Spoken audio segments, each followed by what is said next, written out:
अगर कभी आपके शहर पर न्यूक्लियर अटैक हो गया तो आप क्या करेंगे? सोचिए, एक पल में सब कुछ खत्म हो सकता है। घर, लोग, सपने, सब राख में बदल सकता है। लेकिन क्या वाकई आप कुछ कर सकते हैं ताकि जिंदा बच सकें?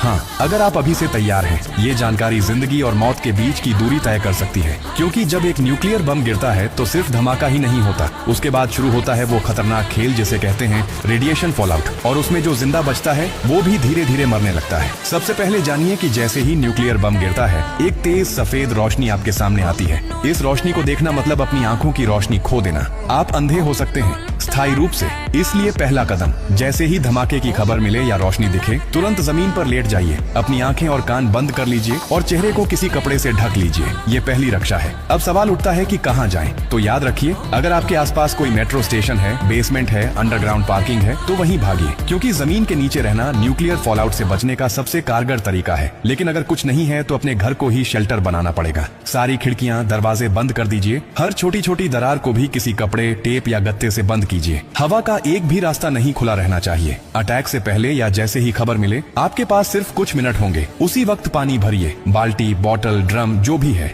याद रखिए, अटैक के बाद पानी में रेडिएशन मिल सकता है। नल से पानी बिल्कुल मत पीजिए, इसीलिए पहले से स्टोर किया हुआ पानी ही जिंदगी बचाएगा। खाने के लिए ड्राई फूड रखें, बिस्किट, ड्राई फ्रूट्स, पैकेज्ड खाना जो बिना पकाए खाया जा सके। अगर गलती से आप बाहर थे और रेडिएशन में एक्सपोज हो गए तो जैसे ही अंदर आए, कपड़े उतारिए, उन्हें एक पॉलिथीन में बंद कर दीजिए और खुद को साबुन और स्टोर किए हुए पानी से अच्छे से धोइए। याद रहे, नल का पानी नहीं, सिर्फ स्टोर किया हुआ पानी इस्तेमाल करना है। न्यूक्लियर ब्लास्ट के बाद सबसे खतरनाक समय होता है पहला 24 घंटा। इस दौरान बाहर जाना मतलब मौत को बुलावा देना। इसीलिए 24 घंटे अपने शेल्टर से बाहर बिल्कुल मत निकलिए। अगर सरकार की तरफ से संपर्क हो जाए तो निर्देशों का पालन कीजिए। लेकिन अगर कोई सूचना नहीं मिले तो कम से कम 72 घंटे तक बाहर मत निकलिए। 3 दिन, सिर्फ 3 दिन अगर आपने सही तरीके से बिता लिए तो जान बच सकती है। और हाँ, टेक्नोलॉजी की भी तैयारी कर लीजिए। न्यूक्लियर अटैक के बाद एक इलेक्ट्रोमैग्नेटिक पल्स EMP उठती है, जो आपके मोबाइल, लैपटॉप, इलेक्ट्रॉनिक चीजें सब खराब कर सकती है। इसलिए एक पुराना एंड्रॉइड फोन, एक पावर बैंक और एक वॉकी टॉकी को एल्यूमिनियम फॉइल में लपेटकर किसी स्टील बॉक्स में रखें। ये आपको बाकी दुनिया से संपर्क में रखेगा।